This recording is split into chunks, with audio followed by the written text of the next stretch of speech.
Many of us think about what it would be like to fish at the very top level all our lives. And every now and then, an amateur angler, finds themselves in the position at the Bass Nation Championship, and they find themselves in a position where then, in a short order, they're faced with that opportunity. And the question is, are they ready for it to make that leap? And tonight we've got a Bass Nation angler who recently went through that, and we're going to talk about that. And I think he's going to be able to share his where we landed publicly. So this should be an interesting episode tonight of HellaBass Live. Welcome, Tim Dube, right? Dube, is it Doobie. or Doobie? Tim Yeah, Doobie. Doobie. Sorry, Yep. No worries. should have worked that out on the pre-show, but I guess we'll. How do we sound in the chat, everybody? I think everything looks good, sounds good on our end. Yep. But Thanks for having Tim me on, Rich, by Doobie, the way. Yep. yeah, absolutely. Pleasure to have you on. We tried to connect. This almost happened last week. Schedules changed. But now we finally back on our normal night. So HellaBass Live, presented by Arsenal Fishing, boosted by Powerhouse Lithium. And Tim Dube recently fished the Bass Nation Championship. He's from New Hampshire, and he was runner-up to Will Davis Jr. on Hartwell, and that was early October, about a month ago. Yep. Third week of September, I believe. Third week of September, so just over 6 weeks maybe. No, I'm sorry. It was third week of October. I apologize. Yeah, so it's time flies. Yeah, it was like about a month ago, not even quite. And so Will defended the champion. So congrats to Will. He's been a former guest, if you guys remember that, and first time ever that the Bass Nation champ defended, and he re-qualified for the Classic and got one of his neighbors in. I forget, it was Gaston. Slips my mind. What's that? Gaston. David Gaston in. But second and third place also go to the Classic. So you knew that, right? Tim Dube, and then I forget the guy's name from Wisconsin, qualified for the Grand Lake Classic. Josh Wiesner, I believe. Josh Wiesner. So congratulations right there. Like that's the easy one. Like, get to show up, guaranteed $10,000 check. Probably fish a tournament you wanted to fish your all life. Since I was about 6 years old, absolutely. So where were you going into day 3? What position? I was in third. So I was like, as long as I don't fall but anywhere beyond that. Right. So you're like, if I stay third, move up a spot. Like, that was, I think I heard you talk somewhere else. I don't remember. I mean, you were mainly focused on like staying in Classic qualification at that point. Yep. Stay top 3. That was the only goal, was to make the Bassmaster Classic. It's been a goal of mine since I've been 6 years old, and that was the only goal going down there. So could make the Bassmaster Classic. Let's see if we can do that. And I think the list of New Hampshire Bassmaster qualifiers is pretty short. I think I'm the 4th. I might be the 5th. I think I'm the 4th. Okay. Nice. So it's a pretty exclusive group I joined for New Hampshire. Yeah, very cool. Well, hopefully some of you guys BTL's wrapped up. You guys have joined in. It's looking good here. So I guess the big thing, and you weren't really focused on this. You weren't really thinking about the Classic because right? I mean, maybe retell the story of how that went down from your end. For the Classic, or for like, I mean, not thinking about, you weren't thinking about the elites or the invitation or anything like that. Really wasn't on your mind. It wasn't on your radar. I guess kind of explain how that final day. I mean, I see you were in third place. You were a couple pounds back. Like, set the scenario of going into day 3 and how it unfolded.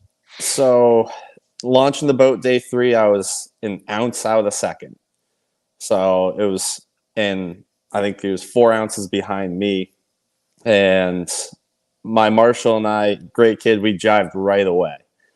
And I told him, I go, there's a lot on the line today, but we're just going to go out. We're going to have fun. This is a 13-boat club tournament. And this is like a Friday nighter, and we're just going to go have fun, and whatever happens, happens. It seems like anytime I get really serious when I fish, it just goes downhill really quickly. So I'm like, we're just going to keep it really light in the boat. And he goes, all right, let's do it. And Yeah. So for people that don't know, the Bass Nation National Championship is a 3-day tournament. It's about yep, 55 anglers or yep. so, and basically it ends up being the top 10 to 15, depending on some division qualifiers and that kind of stuff. But basically 10, 12, 15 guys go out on the third day with 3 classic spots on the line, 1 Elite Series berth. And that's kind of where you were And then you have going into day 3. you have 2 opens completely paid Yeah. for through the whole Yep. series on the line as well. Yep. But I wasn't thinking about the elites. I wasn't thinking about the opens. The goal to get there is to go to the classic. So we head out, driving through the pouring rain right at first safe light. And I get to the first spot and I don't know, 5th cast, catch a 4-pound spot, which is very big for that week. It was a very tough week. And everything we said about keeping it light and having fun in the boat went out the window really quickly as soon as that one came into the boat. And it kind of just set the tone for the day. The wind started blowing really bad down there. Worst I've seen it the whole time I was down there. And I saw an island right near where I was fishing, and I go, I'm gonna go throw a spinnerbait around that thing. And my marshal's like, let's do it, because they can't say anything anyway. They can't, he fishes the lake all the time, and we talked after the fact, and I tied on a spinnerbait which I hadn't caught a fish on the entire week, and went around this island. And by the time I got completely around it, it was like 14 pounds in the boat, which was good enough all week long to be top 3 in the mix. In the mix. Then just kind of went the whole rest of the day. Never caught plenty of fish the final day, but nothing that ever helped. And I ran in, checked in, and I said to my marshal, I go, I may not have won this thing, but I didn't lose. Like, the other guys had to catch them, which made me feel good. I had no regrets that final day fishing. I just went out, kept the bait wet, put the trolling motor down, just fished new water, stuff that just looked good. And when I pulled in, Will Davis was already sitting there. And he comes right up to me, and we talked a bunch last year, and we became friends. And he goes, did you get him today? I go, I got 14 something. And he goes, if you finish second, they're going to give you the elite spot. And this is while we're out waiting for our boats to get pulled out, because at the national championship, Bassmaster is like completely first class. Yeah. Your boat goes into a yard. They have brand new Tundras that come hook up to your boat. They dump you in the water every single day. All you do is get in the boat. That's the only thing you have to worry about, is like, don't miss the bus to the boat yard and get in the boat. So I was like, I don't think so. I think it's only to first place. I don't think the elite spot drops down. He's like, I think they're going to drop it down if I win.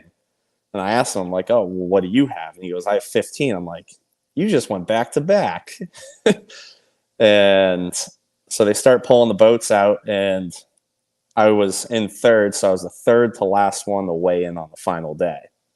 And I'm watching the weights, and all the weights were down on the final day. It was like 8 pounds, 7 pounds, 9 pounds. A big bag was like 11 and a half. And next thing I know, I'm second, 2 boats away from weighing in.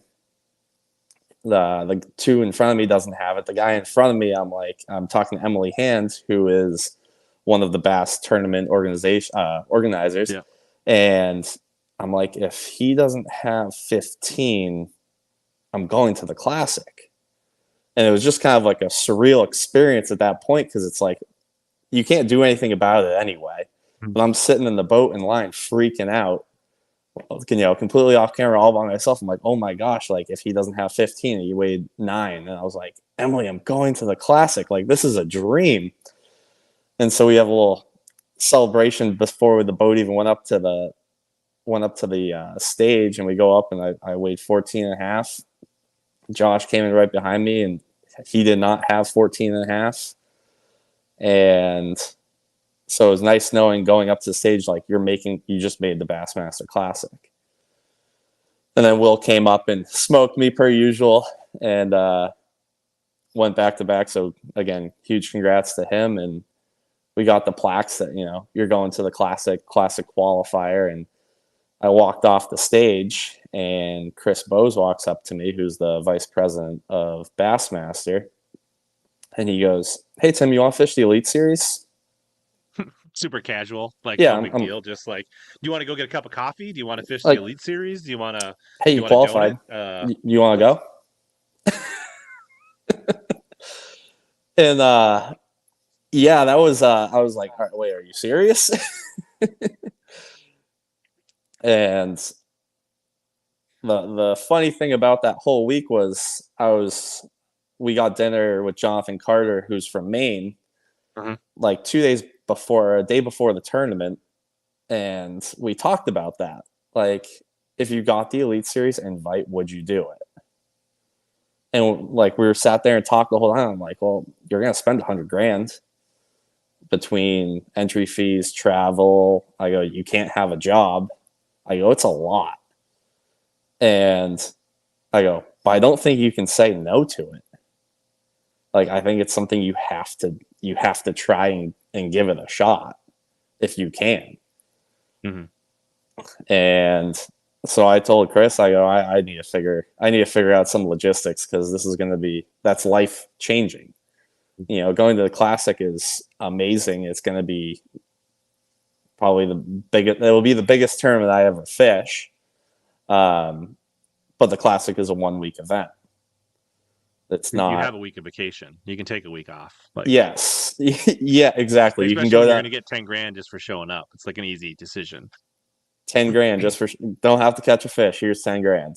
And and you can take vacation to get down there before it goes off limits January 1st, and that's doable. That's very doable.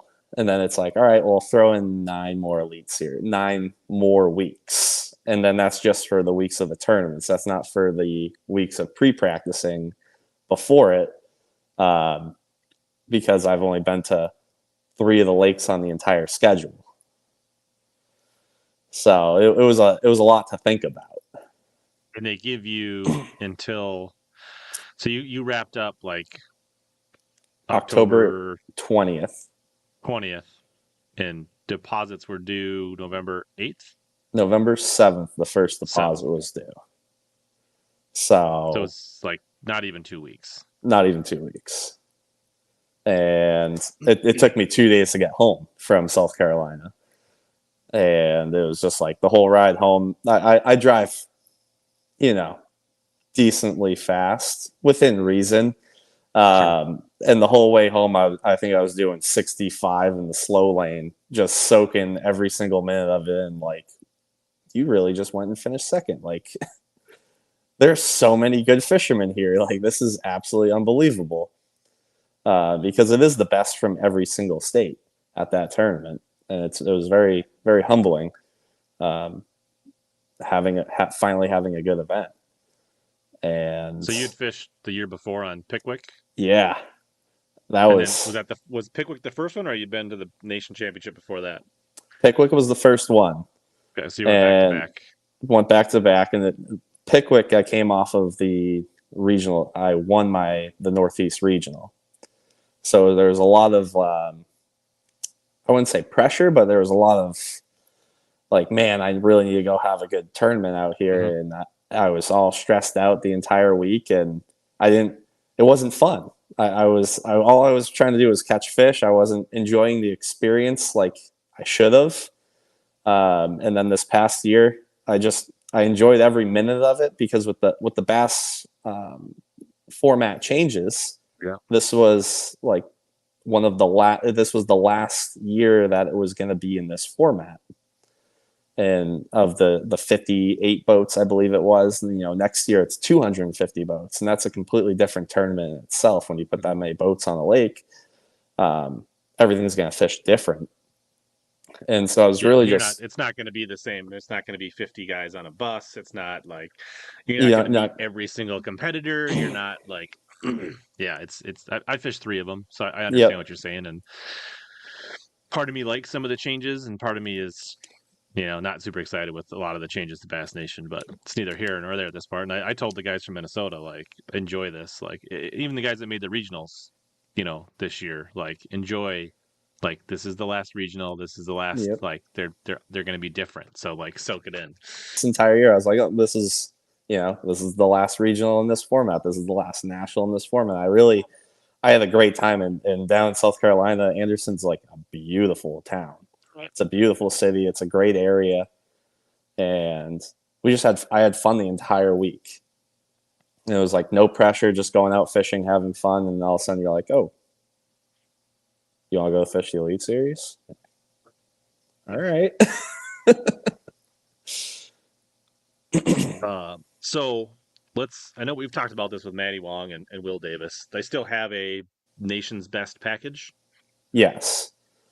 So maybe kind of re-break down what comes with that. It's because I assume you got that with the second place with the invite. I did. And that's just a fully rigged nitro to run for a year. And I get $16,000. I could either get all 9 EQs for free, or the elite berth with $16,000 in credit. Which is basically 3 tournaments. 3 tournaments. You get a third of your entry fees. Yep. And a boat and lease? A boat lease? Nope, no truck. Just the boat. No truck's gone. That went away 2 years ago. I know. And the 16 grand comes on out of the last 2 deposits. So you have to pay all the way till the last 2, which I get. It protects Bass from me taking the first 3 tournaments for free and then being like, oh, I can't make it. So I understand the reasoning behind it. But yeah, the 16 grand helps a lot. And then it was 14 grand for finishing second down there. So you got, you second place paid 14 grand. Obviously, You had a little bit of entry fee and expenses that week, but you're 30. So you basically have 2/3 of the entry fees between winnings, and then obviously you can, if you accept the boat, that balances some things out. I don't know if that helps you a ton, but maybe it does. Yeah. Cool. So, yeah, we won't quite get to your decision. So your decision's already been made because we talked. It was November 7th. You haven't made a ton of social posts. So we'll get to that here in a little bit. There was one question from Brian here. He wants to know what spinnerbait and trailer do you fish around that island? Okay. So I hate throwing spinnerbaits. I bought it at the tackle shop the second day of practice because the wind was blowing. And I said, I'll buy 2 of these. And it was a 3/4 ounce War Eagle, no trailer. And it was like a silver, and the blades were a painted silver as well that had like fish scales on them. But I think the key was that it was 3/4 of an ounce. You could throw it 400 miles with the wind, and I was burning it as fast as you could back to the boat. That's cool. Yeah, actually, I'm not a big spinnerbait guy, but every time I've made the national championship, it seems like the spinnerbait was a big player for me. Like up north, Natural Lakes, spinnerbait is like the last thing I touch. It's like a swim jig or a chatterbait, sure, but yeah, when on Pickwick, the year that I had a really good first day, it was on a War Eagle spinnerbait. Down in the Ouachita River day 1, I had a really good day on spinnerbait. So, yeah, it's weird. Like you go down south and those fish like to chase shad and herring, and the wind blows. It's just you just pick up a spinnerbait. Yep, just like you read in Bassmaster all those years ago. and if you slowed it down at all, if you weren't completely burning it, like it was right under the surface making a boil. If you slowed it down, they would just swim away from it. You'd see them come up and follow it and look at it or turn it. Like I was watching it on live scope the entire time. Okay, sure. I would make a cast, so you'd see the follows come up, and then they would just see how they react, and like, oh, that one's swimming really fast for it. It's going to react here. And then by the end of the day, like the spinnerbait was all crooked and banged up. I was trying to fold it back together and make it run right, but it was one of two, and the other one wasn't the same color. So I know that the weights weren't super great at Hardwell. Kind of kept an eye on it. Were catch and keep? But most people get limits. Was it pretty easy to get a limit, or was that also kind of tough at times? I felt like it was easy to catch a limit, but it was very easy to catch a limit of 8.5 pounds. Yeah, and I and 8 pounds found put you like in 30th every day. 40. Yes, like yep. And it was there. Lake Hartwell is full of bass. There are so many fish in that lake, but they are some of the smartest fish I have definitely ever fished for, because they will come up, they'll look at your bait. I did very minimal research going down, and everything says find the cane pile, find the brush pile, 25 to 30 feet, throw a fluke over the top. And after I threw a fluke over the top of 100 cane and brush piles, and I caught one fish doing it, and it was 12.5 inches, I was like, all right, this is not working. So I ended up. How did you catch them the first couple days leading up to it? During the tournament or in practice? Yep. Which one? What did you figure out in practice, and then what did you end up catching them on the first 2 days? So the first day of practice, it was 1 o'clock, and I had caught 3 fish for 4 pounds, and I was fishing what everyone says you should do down there: deeper water, fishing for spotted bass. And I was throwing drop shots into the brush piles. I was throwing a shaky head. I threw everything you read about, I threw. And it just wasn't working. So I ate lunch and I started idling towards a point. And as I'm eating lunch, I go, I haven't tried dirt shallow yet. And back home, our smallmouth love to get shallow in the fall. And I went up on top of this point that was long and extended, and I see a blob sitting on the bottom swimming. And I threw a drop shot at it, and it didn't even react. All right, didn't like that one. I keep going down, see another fish, throw a shaky head at it. And it went over, swam to it, looked at it, then swam away. Like, all right, well, that was a little bit of a better reaction, but still not great.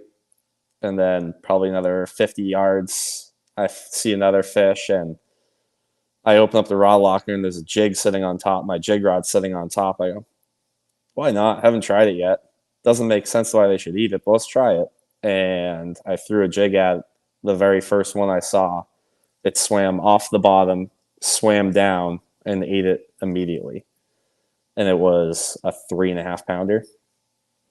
So you doubled your weight for the day in practice on that fish. One fish. On a jig, and there's no nets either at the regional and the national level for the nation. And I would much rather catch them on 17-pound tests with a jig rod than 10 or 8-pound tests with a drop shot or shaky head. Just a lot easier to manage. And that was the first fish I caught on a jig, and then it was, I don't know, the next 3 hours until it got dark, I had 16.5 pounds. And I looked at all the tournament results that night, and I was like, all right, where would that put me? And it was near the top. The ABA championship was right the week before that. The guy who won was on a way different level of class of fish than I was. But I had been second place overall. So then the second day rolled around the practice, and you only get 2.5 days, 3 days of practice. So the second day practice rolls around, and I go to launch at a ramp, and there's like a 60 boat tournament launching there. So I just parked the truck in a spot, and I walked down, and I go, what time's weighing at? And they said 3:30, so I just drove to a different ramp. And I said, all right, well, let's continue this pattern that I figured out yesterday and see what happens. And I had 14 3/4 that day. But I drove over from 7 to 3:30. I drove over to the weigh-in, and I watched the weigh-in, and it was 14 and a quarter one. So I was like, all right. So you're saying there's a chance. And then the last day of practice, it was official practice, so it's just a tournament run-through day, and they put us into a 3-hour fog delay. Ran some new stuff. I never rechecked anything I found because Hartwell, it's a pretty big lake. Has a lot of places to fish. So I was just running all new water the entire time, all of practice, and didn't really find anything awesome on the last day, but continued to catch fish here and there with a jig shallow, and it was really good in the morning, and I could catch them till about 9:30, and then from 9:30 till 2:30, I might as well have sat down and just eaten lunch, hung out, because I could not catch them in that time frame. So I started on the day one of the tournament rolls around about 15. And I'm like, man, I bet you there's going to be so many people up shallow. Like, no way no one else didn't find this. So I run down to that point that I fished the first day of practice. And on top of the point, it was just all flat. And then there was one little divot, and it would go from like 6 feet, 6 feet, 6 feet, 8 feet. And that would continue on 8 feet. And they were sitting right on that line where it dropped 2 feet. And I think it was the first 3 fish in the boat were all 3-pounders. And it took 10 minutes to do it. And then it kind of slowed down a little bit. There was one brush pile on top that I had not caught a fish out of, but I saw him in it. And there's a giant blob sitting in the brush pile. I throw a jig in the brush pile. I go, you know what? I'm just going to fish the cast. I'm not going to look at the brush pile. I'm just going to old school. So you targeted it, you lined it up, and then you kind of just turned the. Yep. Head. Turn the lidoscope to the left. We're not looking at this. We're just going to fish the cast. And I pop it over a tree branch, and it goes thunk. Set the hook on it, and it was the biggest spot I've ever seen in my life. Granted, we don't have many. We have 0 spotted bass in New Hampshire, and I go to boat flip it and snap it off on the boat flip. And my owner goes, "You probably shouldn't try and boat flip 5-pounders." I go, "Yeah, you're probably right with that one." And it was like 3 casts later, I catch a 4-pounder, boat flip it, and didn't learn at all. Panicked, and then another. Nobody said bass fishermen are smart. No. and you know, on that first day, it was like I was super calm, cool. I felt very calm the whole time until I put the 4th good one in the box. And when I put the 4th one in, I was like, oh man, like this is getting real. Like we're working on a bag here. And was lucky enough on the final day, on the first day, I edged Will out by 2 ounces to take the day one lead, which I did not think I was going to. So what was your day one weight? Was 16.3. All right. So good start. And I followed it up by 11 pounds on day 2. And you're like, yeah, back to reality. Like, yep. Oh, day 2, it was just, I was 3-pounders all turned into 2-pounders, and here we are, right? Like, oh no, they were still all there. They just didn't. They were eating weird that day. Like all the weights on day 2 were way down, and they would eat the jig. You'd set the hook, you'd have on for a second and a half, and they'd just pop off. And you're like, how does that happen? And that happened all day, and I caught a 3.5 pound. My check-in was 4 o'clock on day 2. I caught a 3.5 pounder at 3:48, and I was 10 minutes from the ramp. So like last 2 minutes, catch the biggest one I had all day. Call out one that was 12 1/4 inches, and then run back to weigh in with 11 something. So, and then the final day went out and caught a 4-pounder right away on a jig and caught the rest on a spinnerbait. That's awesome. Very cool. How'd your AMs do the first 2 days? My day one co-angler, he was actually from Massachusetts, Jim.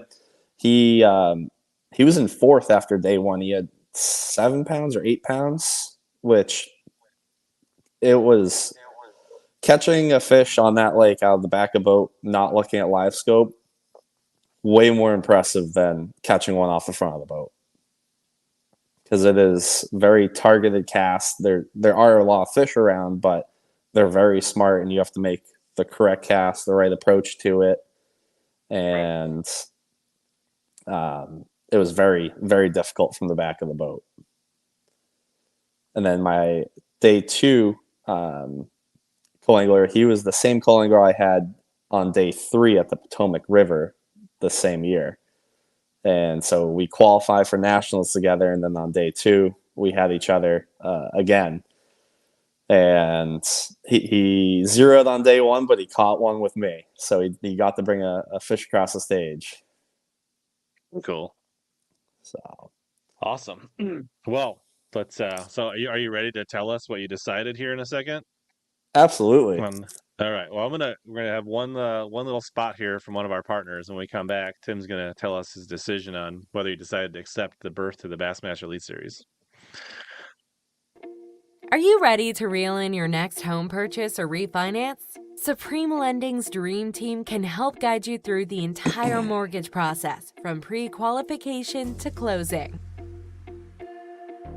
We have a wide variety of home loan programs in our tackle box, including down payment assistance and first-time homebuyer options. You can ask HellaBass. He trusted us to help finance his home. Contact the Dream Team today by searching Supreme Lending Dream Team, or click the link below in the description, or scan the QR code on your screen.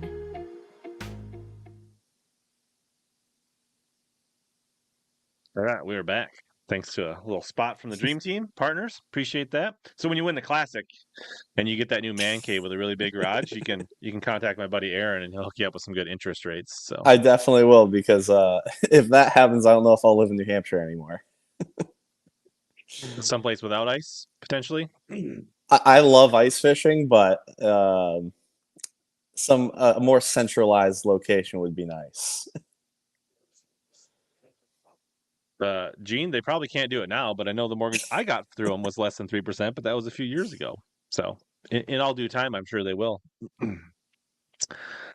All right. So November. So I guess maybe just walk us through, right, your progression. Did you have to reach out? Did you have to talk to the girlfriend, mom or dad, your boss, call some companies? Like, in that 10 days that you had, what was that progression like?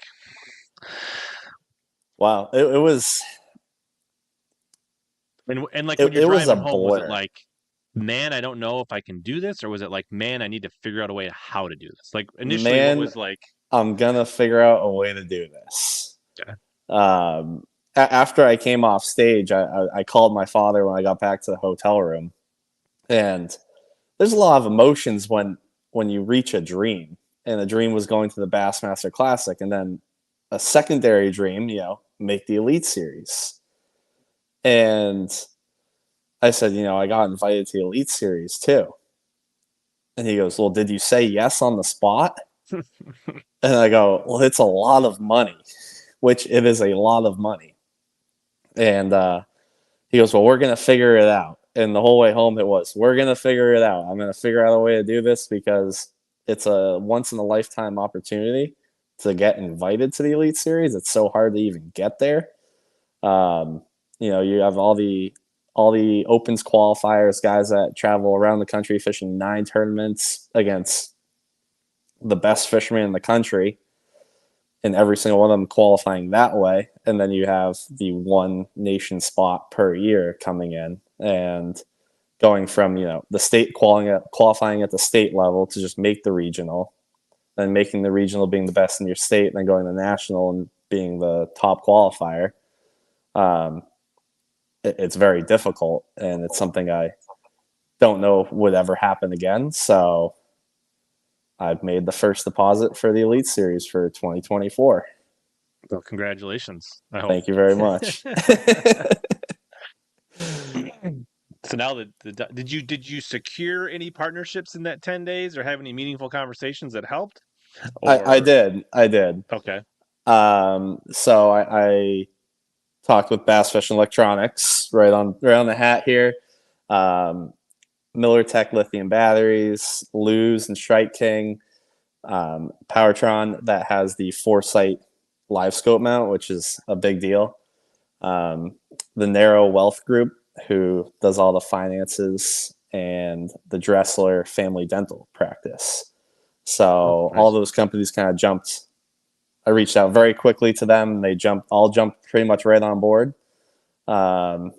Still trying to secure a title sponsor, which is not easy, especially being someone who I just like going fishing.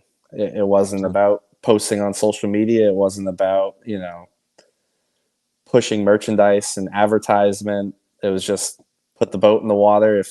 If I wanted a bait, I went and bought it. I was, self-sponsored. I went to work and then I used my money to fund my fishing. And that all changes now, where you kind of have to really build your brand and be able to market to companies that, yes, I can help you as much as you're going to help me, if not more. Pretty cool. Lauren wants to know, are you running the Nitro package or the Phoenix that's behind you? I'm going to run the Nitro package. So are you keeping your Phoenix? I am. Are you gonna I am for the first year, at least. We'll see year 2, because you're guaranteed 2 years on the Elites. Which was another thing. It's like, I have no idea if I can go fish with those guys, but I'm gonna go have fun doing it. And if 2 years I come back to New Hampshire, it's well, that was a life story that will never, no one can ever take away from me. That's something fun, and it's one of those life experiences. So, I don't know. Are you aware of the Jacob Fouts video that came out in the last couple of weeks? I think everyone in the fishing industry is aware of that video. And I don't know if that's too soon or not, Gene, but hopefully you're set up better than Jacob. A lot of people in the chat, very happy, excited. I assume this is the Dressler that was mentioned. Yes, that's my sister. And is that your dad, Tom? That's my father, yeah. Oh, yeah. All right, so yeah, very cool. So you have a job now, or you did, so what did you do to self-fund coming up to this point? I worked at Dick's Sporting Goods. All right. And I worked out back. I did all the online orders, and they treated me very well there, and I had a ton of vacation time. So it allowed me to go fish and practice and do all sorts of fun things. And I did reach out to them for sponsorships, and we're talking, but nothing has been set yet, which would be super cool. But my time there has come to an end will come to an end in 3 days. Okay. Wow. So it's not going to be coming back and working shifts or trying to, none of that. No. Basically, I leave the second week of December, drive over to Grand, because Grand goes off limits January 1st. So go spend some time down there, and then home for Christmas, home for New Year's, and then just start going to all these places I haven't been. Toledo, Bend, some pre-practice before absolutely Toledo. Yep, Toledo, Fork, because those are back-to-back weeks, so you need to get there. 28-day off limits. So when do you get to pick up the Nitro? I'm still trying to figure that out. Did they have it sitting there? Nope. Okay, no, so because I was at the one that Matty Wong won. and they had the Ranger that he fished out of sitting, like when we walked into the meeting on whatever Tuesday night or whatever that night is, the boat was sitting there when we walked in. Yeah, he didn't pick it up then, but like it was sitting there. So this is not sitting there. This was not there. yeah. They said January. They didn't give me a date yet. It's still very classic pre-practice will be out of the bird. Yep. And then Yep, at some point you're hoping you can make that smooth transition as to coming back. Pre-practice out of the rig that you'll be fishing the tournaments out of, right? Yes, and I know it's on. I know it's on the Nitro as far as like graphs and electronics and stuff like that. But need to. There's more stuff you probably need and want. Need to get the boat, bring it back to New Hampshire to get rigged at Bass Fishing Electronics, and then bring it back from New Hampshire back down to wherever I'm going at that time, which would be Toledo Bend. So it'd be like pick the boat up in Alabama, which is 18 hours from me, drive back to New Hampshire, get it rigged, and then drive to Toledo. Which if you don't get it early enough, you're not going to have time to do it for pre-practice. You'll have to do it during the pre-practice break. Yes. Which means you'll be driving back and forth to Texas twice then. Yes. But one of my good friends, it kind of worked. This whole year kind of worked out perfect. One of my good friends just moved to Kentucky, and he goes, "Yep, you can stay with me anytime. You can leave your boat here if you need." So I have a great middle stopping point, very centralized. That's a bigger perk than I think a lot of people realize. Yeah, for sure. And then just from fishing some regional stuff and having friends that are in different parts of the country, and it's trying to figure out a place to stay, a place to sleep, where can I stop, because I don't think anybody likes being in a truck for about over 12 hours.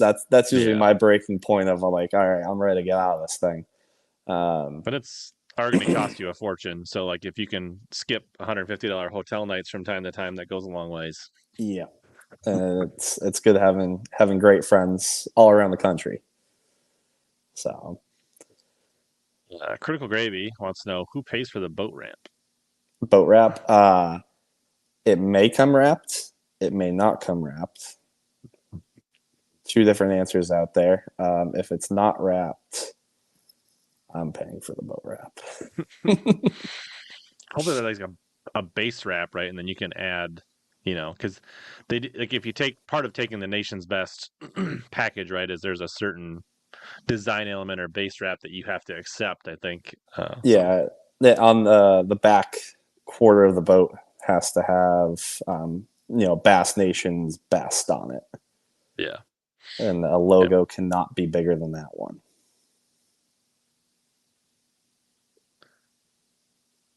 Jay Zimmy wants to know, is there a stop? I mean, I think the classic is probably the one you're most excited for. But I guess from the Elite Series schedule, is there one that stands out to you, or that you've got some experience, or you maybe just want to fish because you've always wanted to fish there? Or... One that I've always just wanted to fish, Murray. Big largemouth, clean water, pressured largemouth, very tough to catch, and that is New Hampshire in a nutshell. But probably the one I'm most excited for, either Champlain or Thousand Islands. I go there. I go to Champlain 4 or 5 times a year. I go to Thousand Islands 2 times a year. So very comfortable. I'll be very comfortable in both of those places, where I feel like I have more time on the water than some of these guys I'm going to be competing against. So for those that play Drain the Lake fantasy fishing, and you're looking for a sneaky somebody to hold on late in the year, right? Maybe Tim's your guy, or if you just want to have a little bit of a dark horse, maybe he's not a dark horse. Maybe he's rocking and rolling by then, and he's a favorite, But so there's your fantasy fishing insider tips for those for next year. Mike says, "Hell yeah, psyched for you, dude." Thanks, Mike. Let's see here. No, what was that? Lauren says also, do you have any buddies, anybody on the Elites? Like, do you know any of the guys from Northeast, or any friends that you are talking about traveling with or buddying up, or is it all solo? Or right now it's all solo. I only know two people on the elites, and that would be Tyler Williams from Maine, and then Will Davis. Those Sure. are my only Elite Series friends. Pretty exclusive club, so don't really know many people in it. You'll get to know them fast, hopefully. Hopefully, absolutely.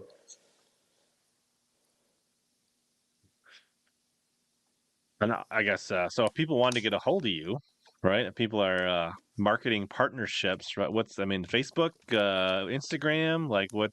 Yep. So Facebook and Instagram right now. I'm gonna have a website Those are built. what Tim Dube Fishing, all those. Yep. Tim Dube or Timothy Dube. I think it's Timothy for Facebook, but Tim Dube Fishing, and you'll see my mug up there. So Yeah, and for those people watching, if if you want to support anglers, like going on their socials and just giving them a follow, a like, or any of that kind of stuff goes a long way. It helps them pump that numbers up. So when they're having negotiations and talking with people, it goes a long way. So everybody in the chat or listening to the replay or on the podcast, if you're ever wondering how can you help people without necessarily writing checks. I mean, just going and following their accounts on social goes a long ways for sure. Yeah, definitely giving a like, throwing a comment in there. Love interacting because I am a fan. Yeah. So how long had you fished the Bass Nation before you, how many years have you been fishing Bass Nation? I've probably been fishing Bass Nation since I was 18, so 12 years.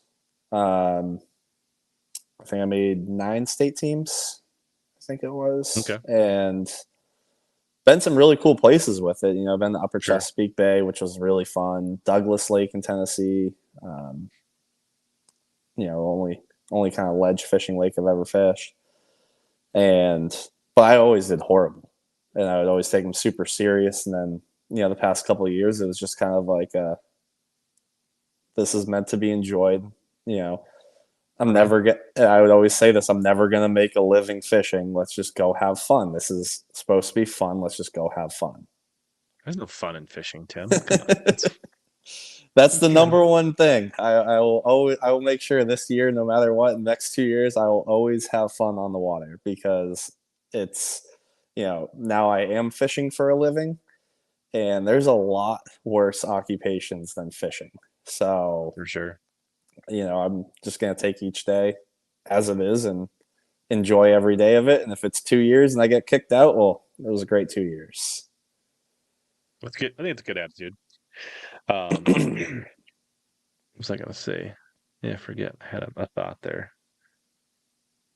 Yeah, I was going to say that, they say like the best way to ruin a golf game is to keep score, and the best way to ruin a fishing day is to fish a tournament sometimes. Sometimes. Right? I'm sure you have some of this up where you are, right? Like in Minnesota, we got a lot of good fishing, and like there was several times in team tournaments this year where we were catching the fire out of 2.5 to 3 pounders, and but stuck on 17 pounds, and you're frustrated in in a tournament. Like that's fun fishing. You're just like, this is awesome. We caught 40 fish and we caught a bunch of 3. You know what I mean? Like it's a great day of fishing, right? Like people would kill for that, but you put yourself in a tournament. Next thing you know, you're like, well, we know you need 18 to cash a check. Then you're like 17 is no longer fun, right? So it's like, yeah, it's the same way in New Hampshire. It's our lakes are pretty chock full of smallmouth, and you can get some big ones, and some guys do catch big ones, but they're not very active. There's not a lot of them, and so you can go catch a ton of 2.5, 2.25 pounds smallmouth and be at 13, 14 pounds, and you get a thanks for showing up. Yeah, right. But you can go catch 50 fish, you can go catch 60 fish, but then you have to go fish for largemouth, and the entire time you're fishing for largemouth, you're going for one bite the entire time. And then if you get that one, you're like, all right, well, now I'm going for a second bite. And it's just like you said, it's a different mindset you have to be in, but to do well, that's what you have to do. Absolutely. Well, the Bassmaster YouTube account, if it wasn't official already, now it's official. Now it's official.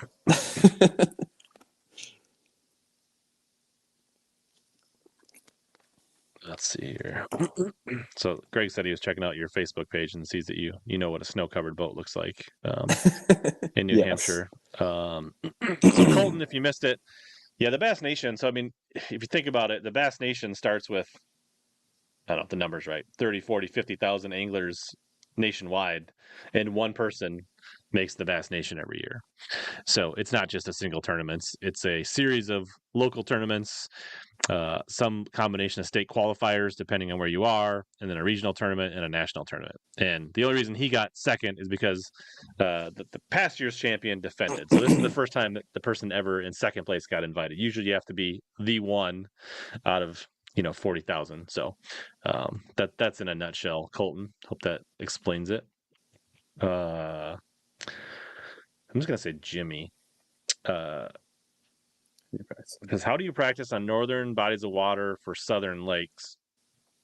Oh, so he's like, how do you prep up north without traveling down south? Is it more technical driven, or are you not worried about catching? He's from Wisconsin, so he's just wondering how and that's a common thing. Like, I think you've probably ventured south in the past, and there's definitely a learning curve when you go from up north to down south. So maybe just give your thoughts on that approach, and is there anything you can do at home to prepare yourself for going south, in your opinion? I mean, doing research on the lakes, what you should be doing that time of year is something that I always look into. I don't try and find like exact waypoints of people that post YouTube videos and like a shoreline in the background. I won't ever try and do that. But just like, all right, are they catching them on the bank? Are they catching them off the bank? Are they throwing reaction baits? Are they throwing, finesse baits? And the last couple of years, I've always just said a bass is a bass is a bass. They all are opportunistic predators, and you need to put your bait in front of them for them to eat it and fish to your strengths. That's all. That's all I do is just fish how you like to fish, and see if that works for you. Bassmaster says Fabian Rodriguez accepted a few years ago when Ryan Levine said no. Yeah, so I have heard where like the nation champ didn't accept, and it went down. That's a very Ronnie Moore style sounding answer, the way it was typed. I don't know, just guessing. Let's see here, what else is let's get some hard hitting questions. Grad84 says, are you keeping the stash? Is that going to be like a signature? You have to have the stash for the tournaments. There you go. Critical Gravy wants to know, how much does forward facing play in your fishing style overall? Sounds like it was a fair amount days 1 and 2 at the Nation, but in general, are you a big front facing guy? Depends where I'm fishing. Most of the lakes in New Hampshire, you have to be, and from what you see in the tournament results, you have to be a forward facing guy. But I do love flipping mats with a big weight. Nice. So that is my favorite way to fish. So if I see a mat anywhere on any body of water, I will definitely flip it. Obviously, you can't forward face that, but I feel like you have to be forward facing. We might figure out a way someday. I can look under docks pretty good. I can tell you that, but not mats. Rich wants to know what I guess what's your favorite lose setup combo? I like the Hypermag baitcaster paired up with the Team Pro rod. Nice. Well, Rich 17 says he's actually using my code at Omnia to buy a new Hypermag reel right now. So yep, the non-slip grip handles, they're great in the rain. The wind grips, nice. Yeah, so for those that are curious about the Omnia code, it's down at the bottom of the screen. It's good for about 15 more days here to save you 15% at Omnia. So check that out. If you're new to the program, I think a lot of you guys already know that. If you don't get your Dick's discount still, feel free, Tim, if you need to save a little bit. Omnia can help you out this year if you need something in a short. I probably will if it doesn't work out that way, but hopefully it works out where I can keep a discount there. Nice. So you said you liked ice fishing. Frank wants to know, what's your favorite species through the ice? White perch, which I don't know if there's a lot of those down south. They're kind of just kind of like a mini striper. Like a white bass. Like a Yeah, white bass. kinda. Yep. Like a Yeah. white bass. They're great in fish tacos. And they school up, and I love chasing them with forward facing sonar through the ice.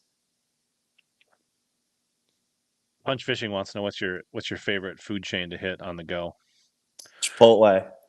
Yeah, that's a good, healthy, like responsible decision, right? Like that's, I mean, in the grand scheme of eating on the road, I feel like Chipotle is a pretty. Do you have like a non-healthy like weakness, like you know you Oh, shouldn't eat it, but you if I have a bad tournament, I'm finding the nearest McDonald's. I'm ordering a Big Mac and a large shake, and I'm eating and drinking all of my feelings as there I you drive go. away. I like to try to save the ice cream for good tournaments as a reward versus drowning. Because that's like when I don't catch them, I'm like, you're eating the peanut butter sandwich you didn't eat yesterday. That's what I. Oh no, I'll eat my feelings. So Yeah.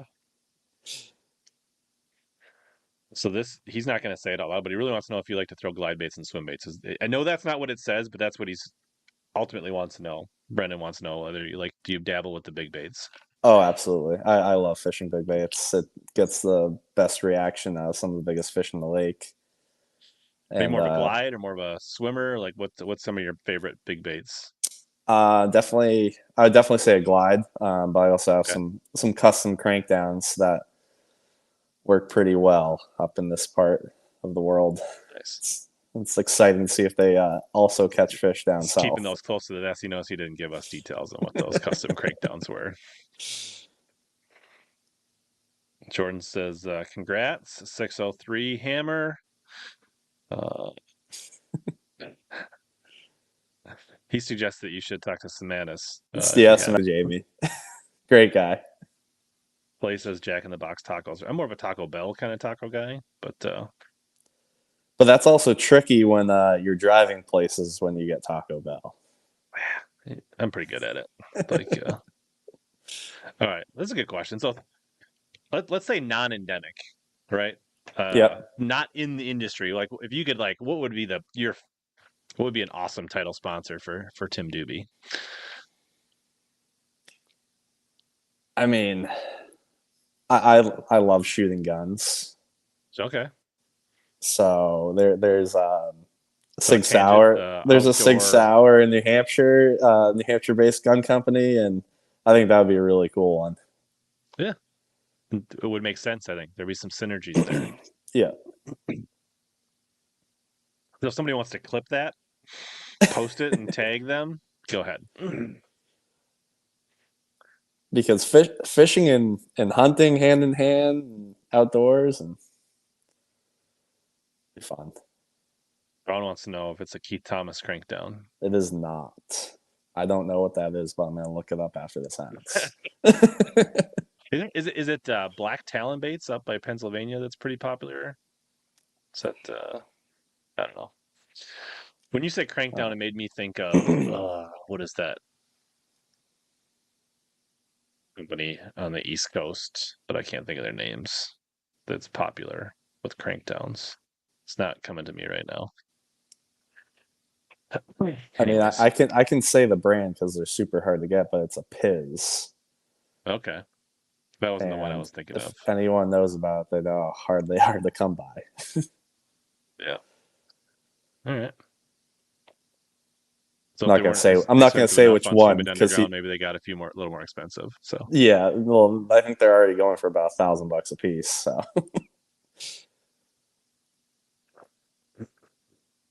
AJ checking in.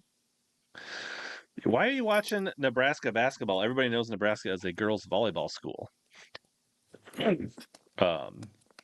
AJ fished. He's a Bass Nation co-angler. He was there last year at Pickwick. I'm pretty sure, if I'm not mistaken, from Nebraska. So that was a tough tournament. Yeah. Corey checking in. All right. I think I'm mostly caught up on comments. If other people got comments, keep them coming in the chat here. I will say that I think Punch Fishing and I are going to do our annual Black Friday stream next Wednesday night. So We typically give away a bunch of tackle that we buy from Omnia, and I think we're gonna do that next Wednesday night. So mark that on your calendar. Next Wednesday night, 8 p.m. We're probably like covering a bunch of the Black Friday sales, the deals we're seeing. We're probably what we typically do is we buy some mystery boxes and send them to each other, and we open them and then we give them away on stream. So typically give away a bunch of tackle. So if you're enjoying tonight, tune in next week, and that should be good. Mike Maloney, he wants to know, like, now that you're not going to be fishing, was it Winnipesaukee?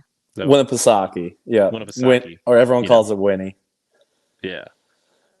He wants to know if you're just going to give all your secrets away since you won't be around for a couple of years. Well, the elites end in September, and there are plenty of tournaments up here after that.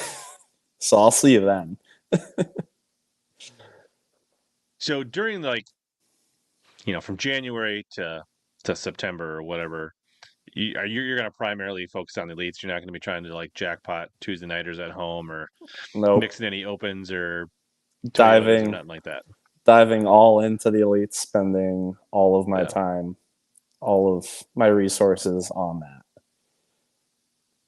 Going all in. That makes sense. Yeah. You're not going to try to sneak in the the Champlain Bass Nation qualifier at the end of the year. I don't think I'll sneak into that one. I bet you that one fills up pretty quick because everyone loves fishing Champlain. It's a great lake, great fishery. Catch it. Don't need to be forward facing there to catch big fish, but. Clay wants to know, you ever take any Jody White's money up there? No, but he's taken mine. That's for sure. He's been on a absolute. I mean, he's been pretty decent the last few years, but he's been on an absolute heater this year. I mean, I've only fished against him probably a couple times. He's got something a little extra figured out this year, but time on the water. Yeah. Critical Gabe wants to know: is there any YouTube channels you like to watch? Do you take in a lot of YouTube or not? Here and there, not a ton. My favorite YouTube channel is Meat Eater. I love watching Stevenella. So, as far as fishing goes, I don't watch a ton of fishing. There is 603 Bass that he does. Yep, Real Northern Bass. Real Northern Bass. Now, right? He changed his name. Yeah, sorry, I'm old school. But yes, I know Sean and Andrew very well. Yeah, I think, were you on their show a couple weeks ago?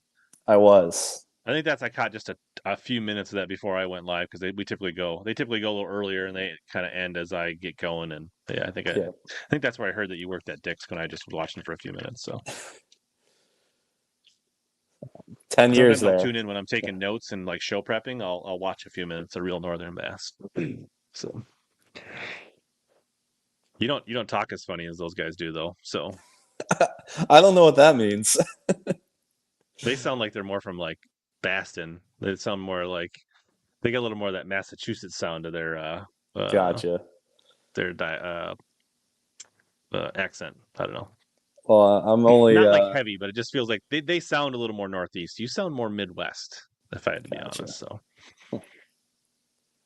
well, I'm only about 5 minutes from Massachusetts, so I'm glad I don't sound like I'm from Massachusetts. I appreciate that.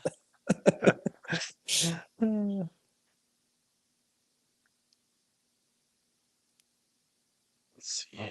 New episode tomorrow. I've never really gotten into the Meat Eaters, but what's up, Gabe? Jody definitely sounds Northeast. Jody almost sounds Canadian at times, but yeah, I think you come in late. You can't be asking these questions that we covered a long time ago, Brendan. It was Murray, right? Murray or Champlain Fountain. Murray is probably the most excited about to try something new. Crank down on Murray. Oh yeah, absolutely. We're post spawn. So you said you had visited 3 lakes. So it was Champlain and St. Lawrence. Obviously, you said you got a decent amount of time. And what's the other lake you've been on? Lake Fork. I went for destination fun. 1 week of fun. And I caught my personal best bass there. So try and repeat that. A 10-4. There you go. How far is the drive from your house to Emory, Texas? I think it's 26 hours. So not awesome. I didn't realize I had so many meat eater fans in the in the chat. It's a great show. I have to Right give it on. might have to give it a watch, but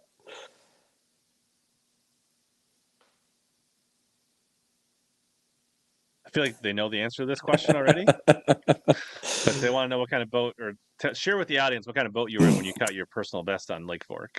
I was in I think it was probably an 18-foot pontoon boat with a 20 horsepower motor and no trolling motor on it. Okay. Was that by choice or? The boat rental place that was supposed to have bass boats had, aluminum boats. Had two of them go down that week, and they're like, "Well, we can give you a pontoon boat." Did they give you a discount at least? It was 12 years ago, or probably longer than that now. It was a long time ago, and Wow. yeah, I don't remember. I knew I caught it out of a pontoon boat, though. Nice. What'd you catch it on? I caught it on a chatterbait. Nice. So it was a couple weeks. It was in March, so a couple weeks after.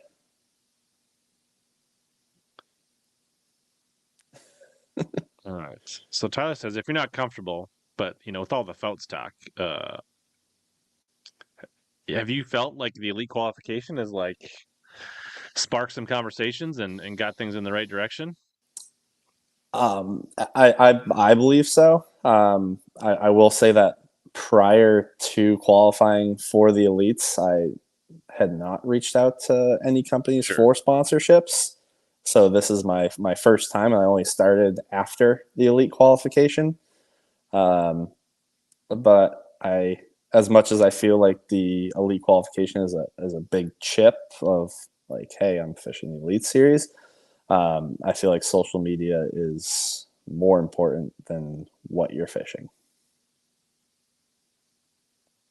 So you don't have a good baseline. You weren't exactly. I was not prepared. I was not prepared. Yeah.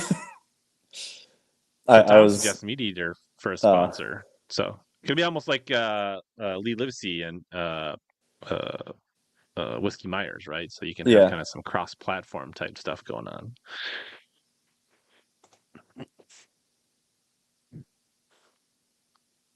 All right, Lauren says, "Are you the best angler in your club, or is there somebody else in the Northeast people should watch out for?" Oh, there's a lot of really good guys that fish up here. I can't name them all. It's so. For what is your club name then? What's your club? The club I fish in is the Last Cast Club, but then we also have how many members? 15. But then we also have the New Hampshire Bass Nation that typically gets about 40 to 50 boats per tournament. Mm-hmm. It's team style. We do 8 fish instead of 5, and there's just too many. There's too many good fishermen up here. Sure. How does the qualifier work? How do you make a regional in New Hampshire? So we have what's in the old system. We have an STQT, state team qualifying tournament. So a single event? It's a single event, 2-day, so one weekend. Sometimes it's on, we did like a 3-lake rotating schedule where we do Champlain, Cabo in Maine, and then Lake Winnipesaukee. And it's 2-day cumulative weight, top 10 make the state team. So it's not about winning it. It's about finishing the top 10. 10th is just as good as first. And then that qualifies you. Second is good as 10th. First is still better than second through 10th. Yes. And then you win in New Hampshire. One of our previous presidents, he passed away a couple of years ago, Mike McNamara. We have a big memorial trophy for him, and that's very special to a lot of people, including myself. And when you win that trophy, you get the trophy for a year. your name gets to be on the trophy. It's a very, very sentimental trophy in the state of New Hampshire for pretty much anyone who bass fishes. And so you're right. First is definitely the best, but then second through 10, all the same. Yeah, as a person that's missed the Minnesota State Championship 3 times in second place, I would just say like first is definitely be better. And like 2 times it was like one was 0.08 and the other one was 0.12, similar thing, 2-day tournament. So across Water 10 in the fish, it's bag. like, oh god, that really grinds you. That perch that's sitting in the live well, you're like, you just costed me. Yeah. So that's still on my bucket list, is to win a Minnesota State qualifier, just to say that I was the state champ. I've won the TBF one, but not the Bass Nation. So how many boats do you typically get in that 2-day qualifier? Like 55 to 60. Okay. So 1 in 5, 1 in 6 chance of qualifying. Yeah, Minnesota, we're flirting with 80 to 100 pretty consistently. Yeah.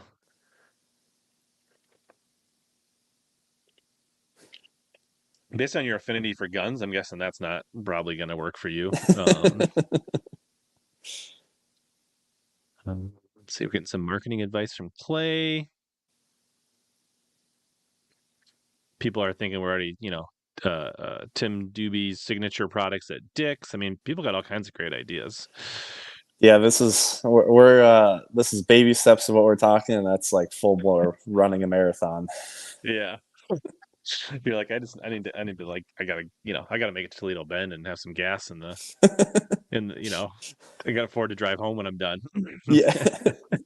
Good thing we only have to drive the Fork, which is only, I think it's like 3.5 hours after that. So Sir. it's just getting down there. Yeah. And then leaving New Hampshire in January is not usually the best time to be driving a truck and boat. Plan for a couple extra days of travel time. Yes. You almost have to leave when you can, right? Versus when you wanted to leave. Yep. So you said you knew Tyler Williams. You ever fish with him? Nope, I've only fished against him. Never with him. Okay.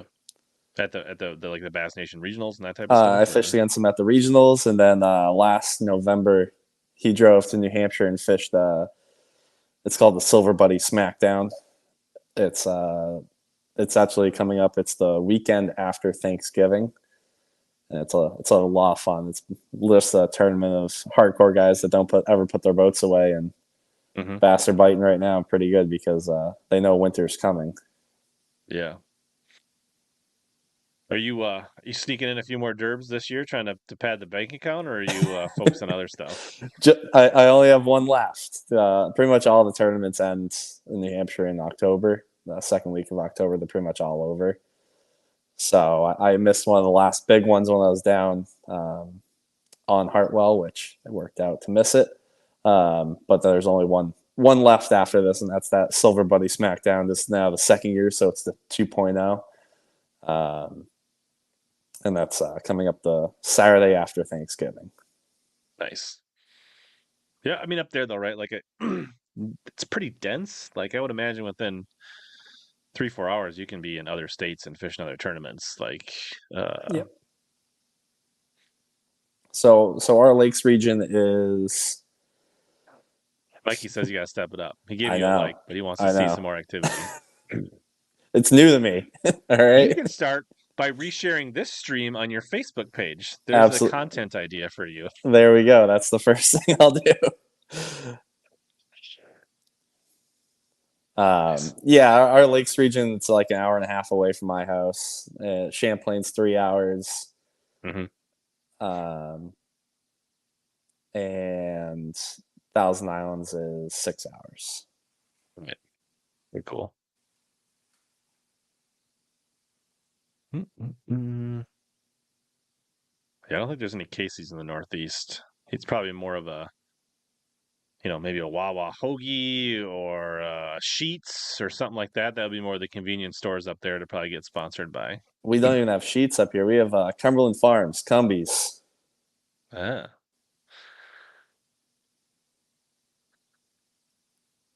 I feel like the comments are a little off the rails tonight.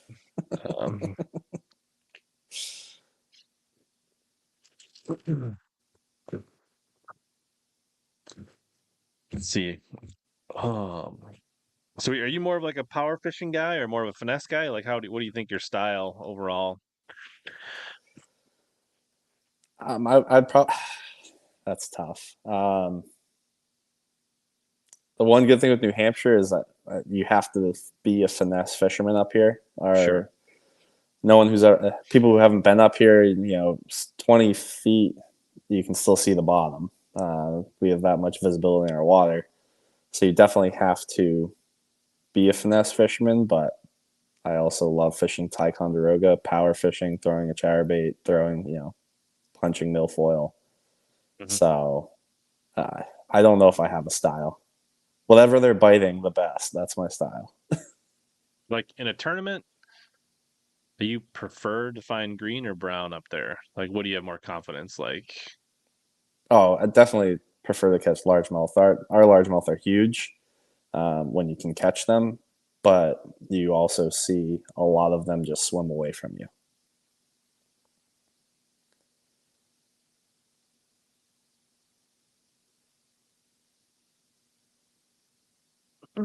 I don't know what about Bob was from like Winnipesaukee. I was unaware of I that. didn't know either. It's kind of an old movie. Might be before your time. Are you a fan of fishing kettle ponds? I don't know where I those don't know what are. that is either. I don't know. No, you're going the wrong direction. Like asking about ice fishing is worse than asking about random stuff, Frank. Ice is for cocktails, not for fishing. We know. Come on. But I guess since it's a Line stew, you can choice? answer it.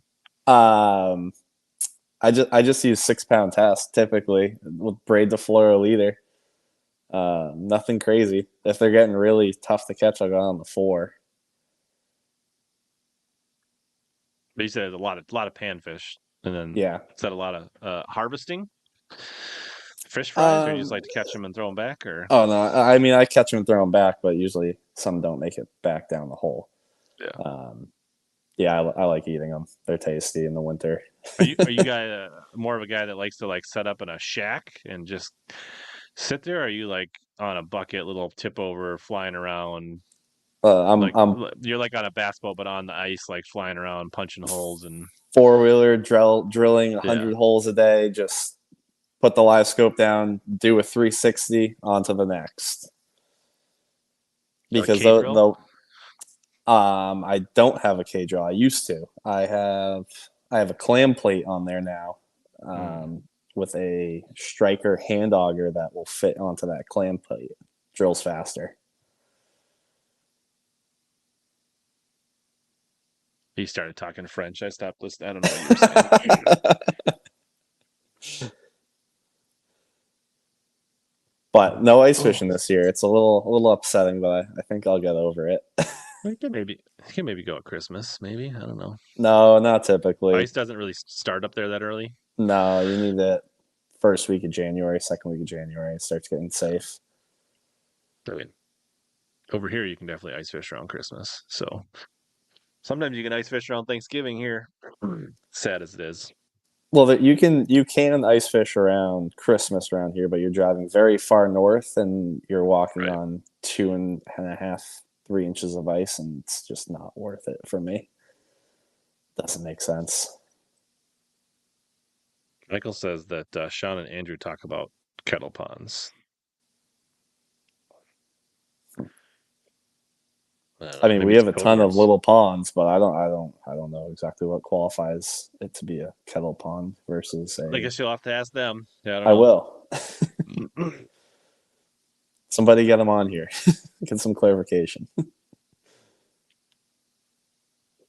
All right. Well, I feel like we covered a fair amount here. I feel like the chat's kind of slowed down, so we'll do kind of a last call for questions here. Pat says kettle ponds are the ponds in the Cape/South Shore. Yeah, I typically don't go down to the Cape. You have to drive through Boston, and that traffic is like a nightmare. Right on. Cool. Well, congratulations on your decision. I think it's pretty cool. I know I've like never been in your position. I've had good starts to Bass Nation National Championships that have got my wheels thinking, like, like making me not easy to get, a good night's sleep on like the second or third night, and fish the final day that Matty Wong, fished. So I kind of understand. Like, you start to really like. I mean, yeah, me too, Matt. I glazed over when we started talking about ice fishing too. But yeah, it's a big decision, and you really think about like, what does it really mean, and can I do it, and should I do it with the risks? And so I'm excited for you. I think a lot of people in the chat are excited for you. I think you got a lot of people to be following along, watching the standings, maybe putting you on the fantasy team. So should be fun. And I guess if everybody, Tim Dube, Timothy Dube, Instagram, Facebook, go check him out. Give him a follow, give him a like. Everybody in the chat's pretty excited here. If you came in late, I think there's some good storytelling from the Bass Nation Championship and things like that. Rewind, whether you're on your podcast, Facebook, or YouTube replay. So any final words, Tim? Not at all. Thank you so much for having me on. I really appreciate it. And thanks for all the questions from the guys watching. Looking forward to 2024, 2025. AJ was determined that he feels he has more experience than most on Champlain and St. Lawrence, which probably not a shocker geographically. Yes. Yeah, Boyd did make it back on the BT roster again. We'll probably have another show on that. I don't know. I feel like we never really gotten that track. Yeah, we'll probably in the future, maybe I'll do a separate video. Maybe I'll do a pop-up stream. We'll probably talk about who left the BPT, who's staying. Didn't seem to really fit in with tonight's discussion, so I've got my thoughts on that. Tim's got bigger fish to fry, things to work on. He doesn't need to worry about what other people are doing. So as always, appreciate it, Tim, coming on, and as always, here to help you guys catch more big bass and suck less. Especially the last part.